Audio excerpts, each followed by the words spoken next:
falar sobre os 7 pecados capitais é interessante. Eu pratico todos, então não tem problema. Ou pelo menos já pratiquei, né? Você não, Raí. Você não, a gula é a pior, né? A gula é terrível. Meus irmãos, que Jesus esteja entre nós. No século IV, entre os anos 380 e 390, um monge denominado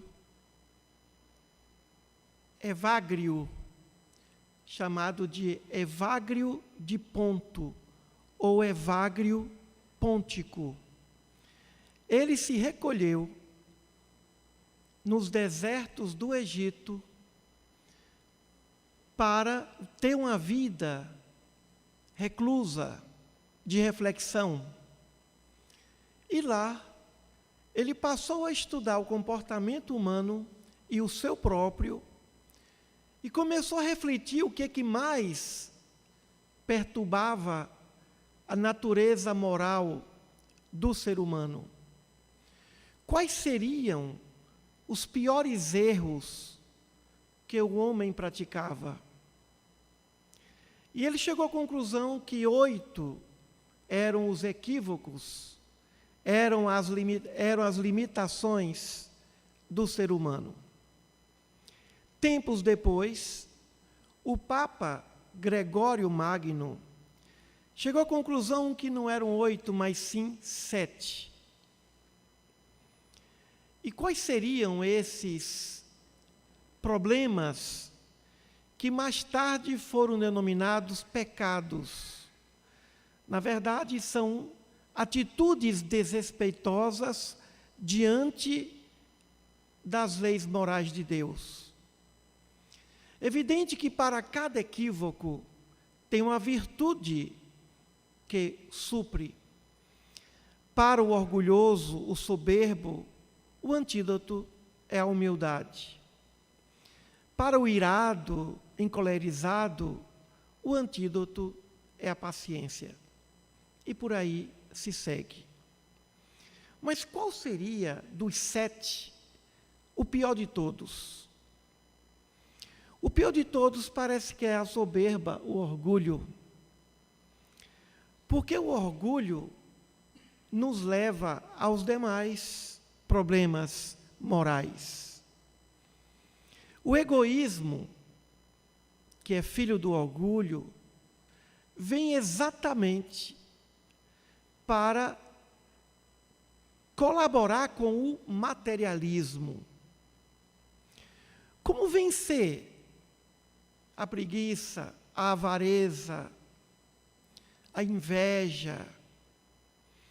Parece que quando estamos mergulhados num planeta corpóreo, no mundo material, nós nos esquecemos que a nossa verdadeira residência, ou os nossos verdadeiros lares, não estão no plano material corpóreo, mas no plano espiritual. E por causa dessa doce ilusão, e porque somos espíritos imortais, também imaginamos que o corpo é também imortal. Principalmente quando ele goza de saúde, quando é saudável. E aí, o espírito se encaixa com perfeição ao corpo e também vive uma vida, entre aspas, de imortalidade corpórea. Então, precisamos refletir sobre esses 7 defeitos do espírito e precisamos, sobretudo, vivenciar uma vida espiritual ainda na carne, ainda no planeta. Porque se nós nos livrarmos das ilusões, das aparências, nós vamos sentir mais de perto as venturas de uma vida espiritual. E aí, de que valerá tudo aquilo que nos chama, que nos convida às paixões materiais? Então, o orgulho seria a ausência da humildade. E o que significa ser orgulhoso? O problema do orgulhoso é se considerar além do que o que é. Porque a pessoa humilde percebe que todos são especiais. Todos somos especiais. Cada um de nós aqui temos uma virtude que o outro não tem. Há poucos dias conversava com um amigo meu de trabalho e ele disse: eu gosto de dirigir. Mas depois que eu tirei a habilitação, eu fiquei 5 anos sem dirigir, porque eu não tinha carro. Meu pai tinha carro, meu irmão, e eu não pedia. Porque eu não queria, não me sentia seguro para dirigir o carro de outrem. Mas eu parei para refletir, porque eu não dirijo. Tenho carteira, mas não dirijo, porque eu não tenho nem vocação e nem talento. Mas eu pensei, se eu gostasse de dirigir como ele gosta, na primeira semana já pegaria o carro do pai, do irmão, do amigo. Se brincar, pegaria o carro até do inimigo. Mas eu ia dirigir. Aí eu percebi que ele tinha uma virtude que eu não tenho: a disciplina do cuidado. 5 anos para comprar um carro. Comprou um carro, nunca teve qualquer acidente, nunca causou e nem sofreu, e dirige muito bem, e ele gosta de dirigir. Assim como eu gosto de falar e escrever, ele gosta de dirigir. Aí eu me lembrei do tempo da infância, quando eu escrevia cerca de 1000 cartas por ano. 1000 cartas por ano. Às vezes a mesma pessoa recebia 10, 15 cartas e ninguém respondia, ninguém dava resposta.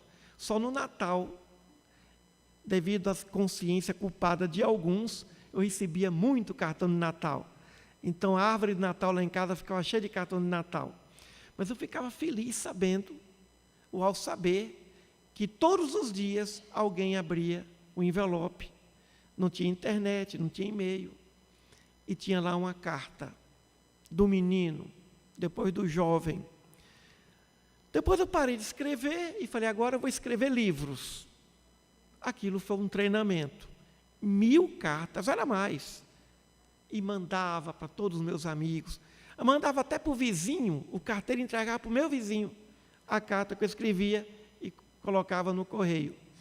Meu pai já estava resignado com esse dinheiro que eu tinha que pagar os correios. E ainda colocava assim: ao querido amigo, à querida amiga, sem ter noção do que é querido e o que é amigo ou amiga. Então, assim como eu sempre gostei de falar e de escrever, certamente eu ia pegar o carro, mas esse amigo, porque dependia do bem do outro, não dirigiu até possuir, comprar o seu próprio carro. Então, todos nós aqui temos virtudes ímpares, disciplina, comportamento, que certamente não temos. Não há quem não tenha uma virtude especial. E essa virtude nos levará às demais. Por isso que o orgulho é um problema. O que mais causa inimizade é o orgulho.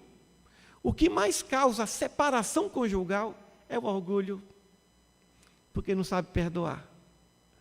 A causa de todo o problema humano está no orgulho. Por quê?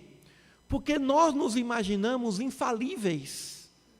Somente o outro erra, somente o outro peca, e nós sempre encontramos uma palavra de generosidade diante dos nossos equívocos. E aí vem Jesus nos ensinar. Vem dizendo que aquele que se exalta será humilhado, e aquele que se humilha será exaltado. E nós vivemos hoje nos tempos do orgulho, nos tempos dos conflitos eleitoreiros. Para quem você vai votar? Um aluno chegou para mim e falou: professor, você que estuda sobre Jesus, para quem Jesus votaria? Logo eu disse: ele estaria em viagem, curando, Em algum lugar diria para Pedro: Simão, pega lá, para eu justificar meu voto. Ele não votaria em ninguém. Mas nós temos que votar. Por quê? Porque nos mundos superiores não existem eleições, competições. O que governa é aquele que tem maior nível intelectual e moral. O espírito, a luminosidade do espírito determina quem vai governar os demais. Então, aquele que brilha mais, governa. Como nós não podemos aqui ver os brilhos, vamos votando de acordo com as palavras, com as promessas, e até com os feitos, e até com as experiências, e até com as virtudes. Mas Jesus provavelmente não participaria de eleições no plano da terra. Mas nós temos que votar. Vamos votar para alguém. Mas o que é que nós vemos agora na reta final das nossas eleições no Brasil? Não se está votando em alguém, está se votando contra alguém. Eu voto falando porque eu sou contra ele.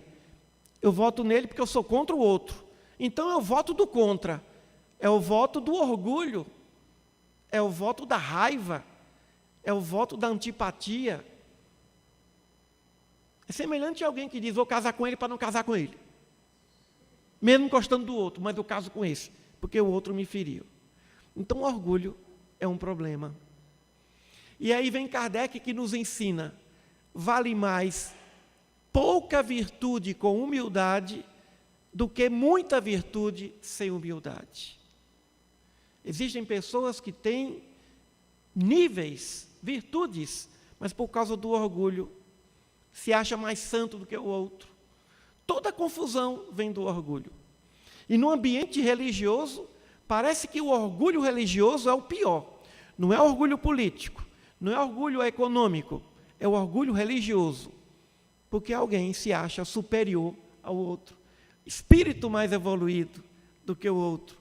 E aí, cai no orgulho. Não é fácil vencer o orgulho. Não é fácil conquistar a humildade.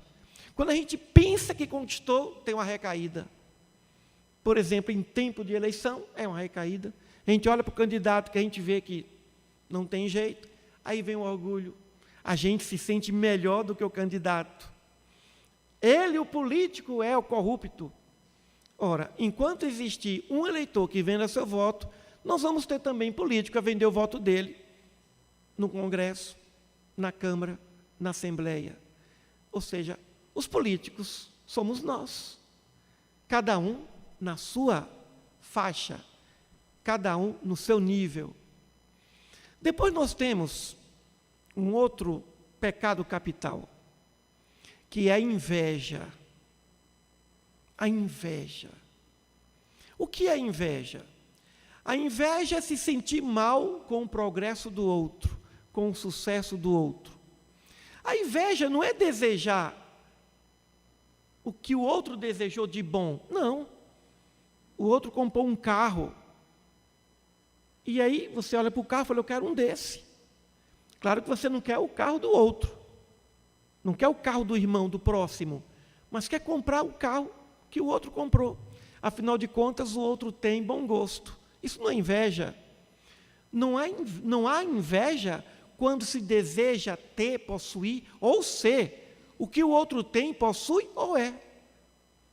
A inveja é se sentir mal, olhar para o carro novo do outro e dizer: tomara que você tenha um acidente.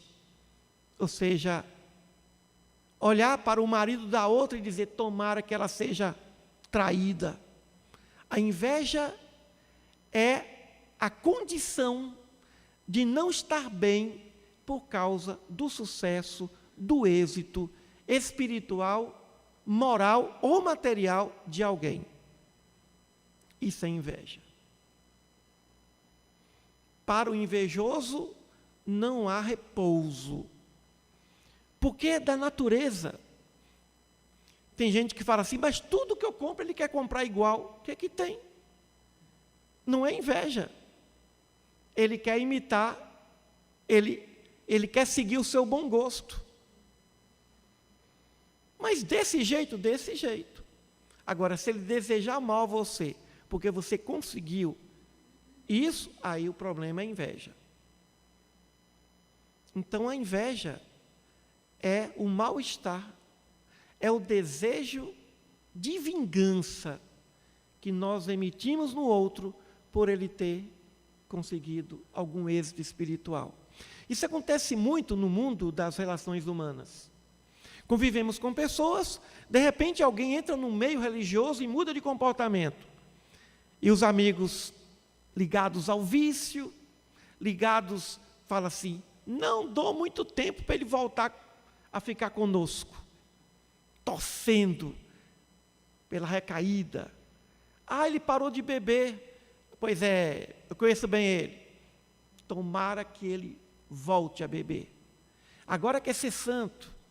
Agora quer ser melhor do que nós. E o outro está ali só tentando se soerguer, se recuperar, tentando vencer a si próprio. Na verdade, a inveja é isso. Não é desejar o bem para si, o mesmo bem que o outro desejou. Mas temos que tomar cuidado com isso. No Facebook, por exemplo, você viaja. A cada passo, tira uma fotografia.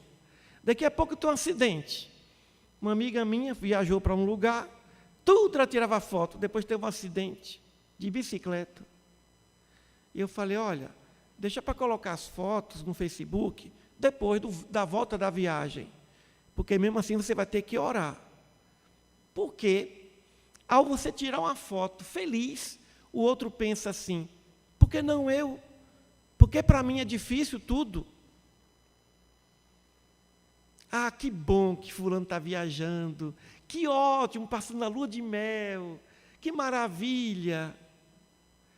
Senhor, arruma também um marido, uma mulher maravilhosa, como ele arrumou. Agora, olhar assim e perguntar, o que é que ela tem melhor que eu? O que é que ele tem melhor do que eu? Aí começa a inveja. O outro pecado, a avareza. A avareza é impressionante. Nada está bom. É o acumulador.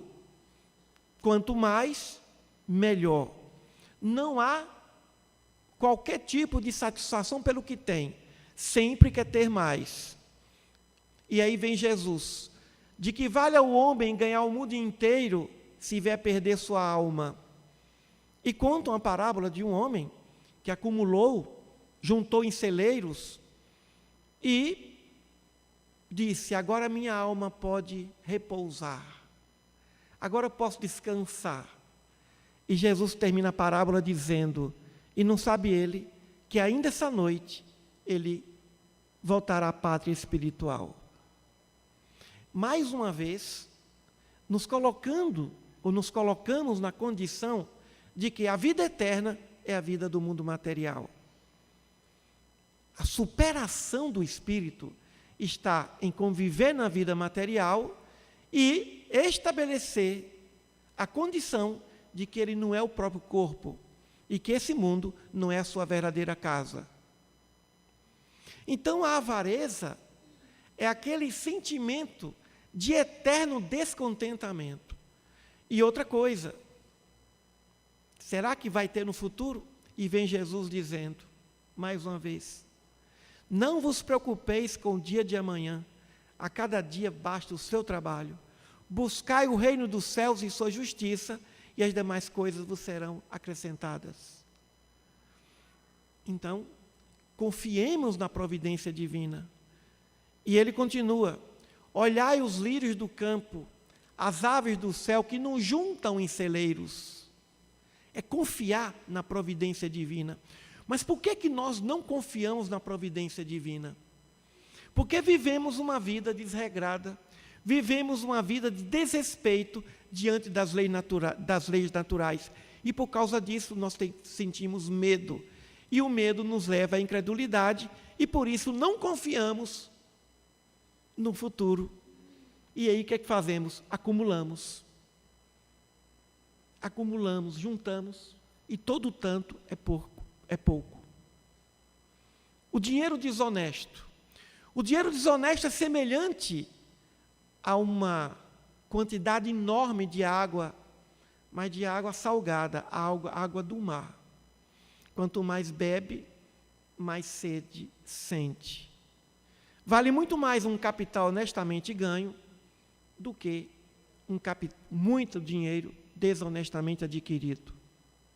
Então, a condição da avareza é: eu não confio no futuro, nada está bom, eu tenho que acumular, não só para mim, para meus filhos, meus netos, meus bisnetos, eu não confio no amanhã. E aí, nós perdemos pela avareza o sentimento de generosidade. Para vencer a avareza, caridade, generosidade, confiar e repassar para o outro o que ele não tem. Quanto nós temos dentro de casa que nem usamos, que deveríamos repassar para outrem. Essa casa aqui está de portas abertas para receber, porque tem o seu bazar, aquilo que nos sobra dentro de casa, roupas, coisas, utensílios que não usamos e que fica ali por causa da avareza. Meus irmãos, geralmente nós carregamos todos os 7 pecados capitais em dimensões diferentes. No caso, muitas vezes temos o problema da avareza com os livros. Tanta gente precisa ler um bom livro, não, deixa aqui. Na hora da doação, não sai nada. Quem sabe um dia eu posso precisar? Não vai precisar. Aquele livro que está na prateleira há tantos anos sem abrir, não é mais nosso. Doa para a biblioteca, passa adiante. Eu estou falando do livro porque livro é meu problema. É meu ponto fraco. E aí, vamos passando aí. Vou aumentar o armário, vou comprar outra casa. Eu conheço gente que montou uma biblioteca fora. Não tem que aumentar a quantidade da estante, das prateleiras. Tem que ter os livros que usa. Quando precisar, vai na biblioteca e pega. Muitas vezes o próprio livro que um dia você doou. Então a avareza é um problema. Outro problema é a preguiça, outro que é pecado, a preguiça. O preguiçoso é o inerte, é aquele que não se dispõe a ser útil por meio do trabalho. Claro que tem problemas orgânicos, claro que existem condições que o indivíduo precisa de algum tipo de substância para se renovar. No entanto, existiria substância maior do que o sentimento de amor ao próximo? Precisa tomar remédio para trabalhar? Não. Claro que chega um momento que precisa, mas a origem daquilo foi não se dispõe. E aí, junto com a preguiça, vem a gula, porque a preguiça sempre vem acompanhada de ansiedade. E a ansiedade gera a gula, e a gula aumenta mais ainda a preguiça. Quando nós falamos em trabalho, não estamos falando apenas em trabalho profissional. Trabalho é todo o tempo útil que se usa para a evolução. O indivíduo pode estar dormindo e trabalhando, no plano espiritual. Acorda e continua trabalhando. Mas não é uma atitude mecânica, autômata, não é um automatismo, não é isso. O trabalho está na qualidade e não na quantidade daquilo que se faz. A Microsoft tem funcionários que não frequentam habitualmente, que não vão até a empresa, ficam em casa pensando, gerando ideias, novos modelos, novos projetos.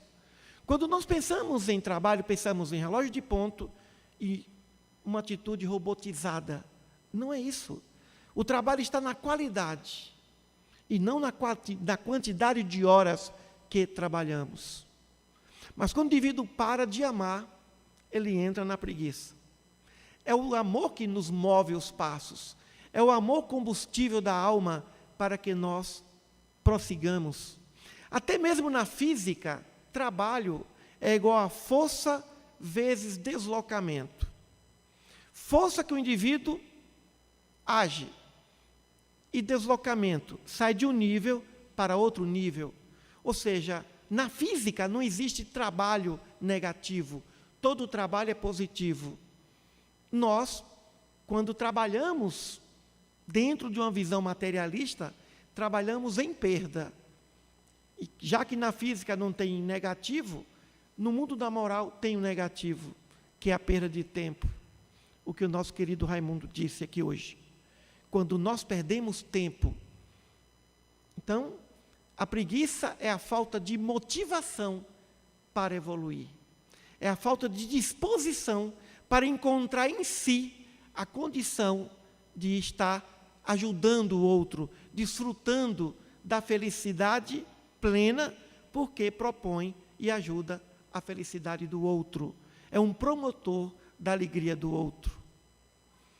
Então, temos que vencer a preguiça nesse sentido, buscando motivações superiores, porque é evidente que ela nos atinge em todas as idades. Mas o indivíduo motivado, ele trabalha o tempo todo. Eu tenho um amigo que faz medicina aos 84 anos, e ele já organizou a vida dele. Vou me formar aos 90, dos 90 aos 100, eu vou ser médico geriatra. Depois dos 100, Deus pode me chamar. Eu olho para ele e falo assim, meu Deus, eu tenho que reprogramar a minha vida. Nem que não chegue até lá, eu vou organizar a minha vida para até os 100. Porque quando a gente vê um homem entrar na faculdade de Direito aos 70, formar aos 75, e dizer que ia ficar 3 anos no cursinho para fazer medicina, a gente nem acredita. E não é que fez isso? E uma pessoa que tem recursos, quando ele saiu, ele falou, professor Emílio, agora eu vou construir 500 apartamentos. Nessa época eu não tinha nem quitado o meu. E eu falei, ele podia dar um desse para mim, eu sou amigo dele. E depois eu vou fazer medicina. Está fazendo medicina. O curso é puxado. Está peneirando ele. Ele já está se preparando para a próxima, como ele já falou, já vou nascer médico na próxima. E aí vai ser mais fácil passar no vestibular para medicina. Então, ele não está mais nem pensando nessa, agora está pensando na próxima encarnação, que ele quer ser médico. Então, esse superou a preguiça. Não tem jeito. Um outro considerado pecado capital, a ira, que nós espíritas conhecemos como a cólera, desequilíbrio emocional, desajuste emocional. Geralmente a ira está muito ligada ao orgulho. O orgulhoso perde muita paciência o tempo todo, principalmente quando ele é contrariado. Contrariar uma pessoa orgulhosa é um perigo. Tem que contrariar e sair dali, porque ele pode, por meio da ira, praticar um crime. A ira tem sido a causa de muitos homicídios, de muita violência nesse tempo de eleição. Cada eleitor quer ser mais violento que outro. Vou ver quem é mais violento. E aí, estamos no tempo da ira, no tempo da cólera. E o que é que se contrapõe? A paciência, saber que tudo tem seu tempo, a compaixão, ter compaixão do outro, compaixão dos que falham, e não a cólera. Não, mas eu não estou irritado, eu estou indignado. Está irritado, sim. Porque o indignado mesmo sente é compaixão. Coitado, que pena. Eu estava no primeiro turno votando e eu cheguei 15 para as 5. 15 minutos antes de fechar a zona eleitoral. Tomei banho, afinal de contas eu ia para uma festa da democracia, levei um livro, o livro de ouro da sabedoria, e eu estava bem vestido. E fiquei lendo na fila. Olhei para o lado, estava todo mundo vestido, mas eu estava bem vestido e cheiroso. Logo 2 homens chegaram para mim e falaram, o senhor é deputado, não é? Eu falei, não, mas obrigado. Não, mas você tem cara de deputado. Você tem jeito de deputado. Na próxima você deveria ser deputado. Eu falei, obrigado. O senhor faz o quê? Eu falei, eu sou professor. Aí ele olhou para mim com pena. Porque dá pena, né? Oh, desculpe. Parecia que tinha feito uma maldade, né? Aí ele, professor de quê? Eu falei, de direito. Aí ele já teve medo. Da pena virou medo. Professor de direito, professor de advogado, professor de juiz, promotor, delegado. Então eu falei, mas obrigado, eu me senti muito lisonjeado com você pensar que eu sou deputado. Depois, eu continuei na fila, ele estava na frente, ele saiu e nem me cumprimentou.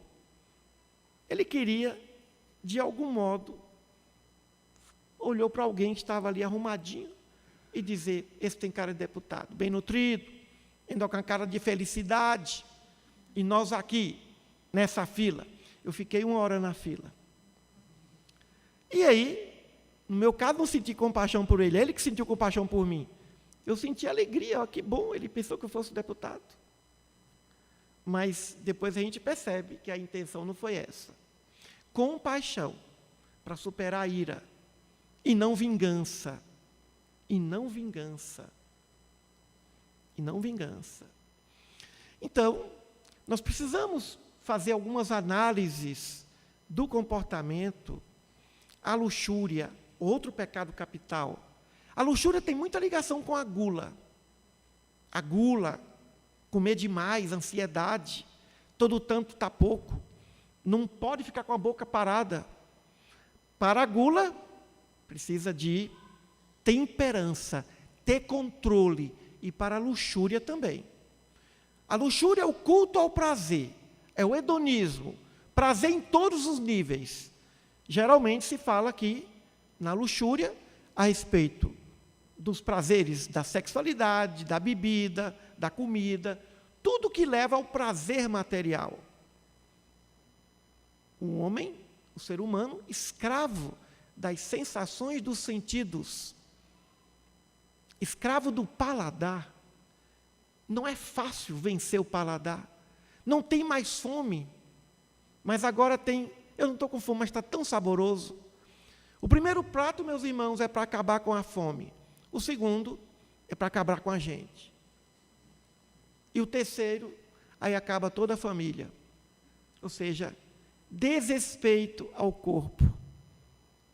Desrespeito ao corpo. Uma coisa que é interessante para superar a gula é tomar água. Às vezes o organismo só quer água, aí a gente pensa, e não toma água. Suco, refresco, refrigerante, não sei o quê, menos água. E faz isso e como ele quer água, e a gente não dá água ao organismo. É interessante, como a falta d'água gera também a gula. Como o estresse gera a gula. Quanto menos o indivíduo dorme, mais ele come, para compensar. Então, precisamos tomar cuidado. É evidente que com a idade, as horas do sono poderão ser diminuídas. Então, vamos cuidar mais disso. Fazer o jejum. Um treinamento que é interessante é prato feito. Pede para o marido, para a mulher, faça meu prato aí. Não quero, porque se for para a panela, não vai ser a galinhada com piqui, não vai ser um prato só. É tentação.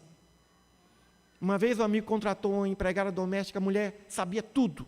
E eu fui almoçar, eu falei, com essa mulher você não vai dar conta de fazer qualquer tipo de regime, não. Ela vai te matar. De alegria, de felicidade, tanto comer. O que é que eu faço? Dou dispensa à mulher. Manda a sua esposa fazer o prato. O prato feito por sua esposa, com energia boa. E só coma um. Mas não é aquela montanha, não. É uma maneira, treinamento. Não é fácil a gente vencer essas tentações. No início eram 7 tentações, depois que mudaram, a Igreja Católica mudou para 7 pecados, mas eram 7 tentações.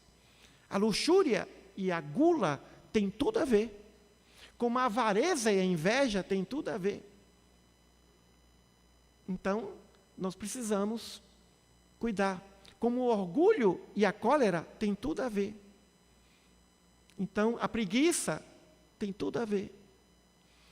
Então, nós precisamos estudar. Em que nível nós estamos? Em que nível nós estamos nessas tentações? É evidente que hoje a gente cai em umas, amanhã cai em outra. Tem um dia, festa de final de ano, aí vai na gula. Né? E aí a gente vai ter que contrabalançar isso. Mas o pior é o orgulho. Ele que não nos deixa em paz. Porque não aceitamos que o outro discorde de nós. Não aceitamos que o outro venha e nos contrarie. Então, o orgulho, a inveja, a luxúria, a gula, a preguiça, a avareza, eu esqueci de mais algum? E a ira, são, para os monges e os estudiosos do comportamento, 7 desafios que têm que ser superados com 7 virtudes. 7 virtudes, que são os pecados, os defeitos clássicos do espírito. Então vamos organizar. Prática da meditação, da oração para evitar a ira, autoconhecimento, valorização do outro para superar o orgulho, porque sempre vai ter alguém à frente da gente. O humilde não é aquele que se acha inferiorizado, não é isso. Olha, a humildade é tão bonita que até aquele que parece que é humilde e não é, fica bonito para a gente. O humilde, ele tem consciência do que ele é, porque ele se conhece, e ele tem consciência do que o outro também é. O que é que o outro é? Meu irmão. Eu sou irmão dele. Aí acaba. E ele vale tanto quanto eu diante de Deus. Então, meus irmãos, vamos fazer algumas reflexões sobre isso, buscarmos através ou por intermédio do autoconhecimento, sabermos onde estão os nossos pontos fracos, onde estão os nossos pontos fortes, e buscarmos por meio da oração ajuda divina, porque cada pecado desse pode nos matar moralmente. Moralmente. Cada defeito desse pode nos matar moralmente, gerar dramas morais de difícil reparação. Nós estamos aqui por causa de algum ou de alguns deles. Que Jesus nos dê a sua paz, que nós tenhamos um final de semana de muita paz e alegria, e não vamos sofrer, vamos reconhecer, tomarmos consciência e pedir a Deus: Senhor, acerena minha alma, Senhor, me dê humildade, Senhor, põe um espírito de caridade em mim, faça com que eu seja mais generoso, mais generosa, Senhor, que eu possa ser instrumento da Tua vontade. Muita paz a todos.